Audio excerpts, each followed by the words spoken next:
રાહુલ ગાંધીના અનામત અંગેના નિવેદનને લઈને પૂર્વ નાયબ મુખ્યમંત્રી નીતિન પટેલની પ્રતિક્રિયા સામે આવી છે। નીતિન પટેલે જણાવ્યું હતું કે રાહુલ ગાંધીને દેશની બંધારણીય વ્યવસ્થાનું જ્ઞાન જ નથી। બંધારણમાં અનામતની જોગવાઈ છે। ભાજપ સરકારે અનામતની તમામ જોગવાઈ લાગુ કરી છે। અનામત નાબૂદ કરવાનું ભાજપ કદી પણ વિચારી શકે નહીં। જો રાહુલ ગાંધીને દેશની બંધારણીય વ્યવસ્થાનું કોઈ જ્ઞાન નથી, દેશના બંધારણમાં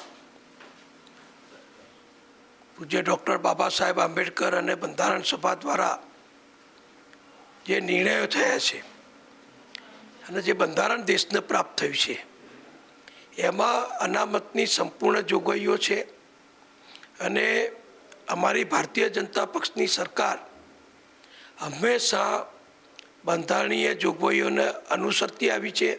અનામત નાબૂદ કરવાનું આજે નહીં ને ભવિષ્યમાં પણ કદી નહીં એ ભારતીય જનતા પક્ષનો નિર્ણય છે। સર, એક બીજું એવું પણ કહ્યું છે કે દલિત અને આદિવાસીઓને ખાનગી કંપનીઓમાં નોકરી નથી મળતી। જો હજારો આદિવાસીઓ, હજારો દલિતો અનેક જગ્યાએ કામ કરે છે। સરકારની નોકરી તો મર્યાદિત લોકોને મળે છે, બાકીના કરોડો યુવાનો આખા દેશમાં આ કંપનીઓમાં કે ખાનગી ક્ષેત્રમાં જ એમની રોજગારી પ્રાપ્ત કરે છે।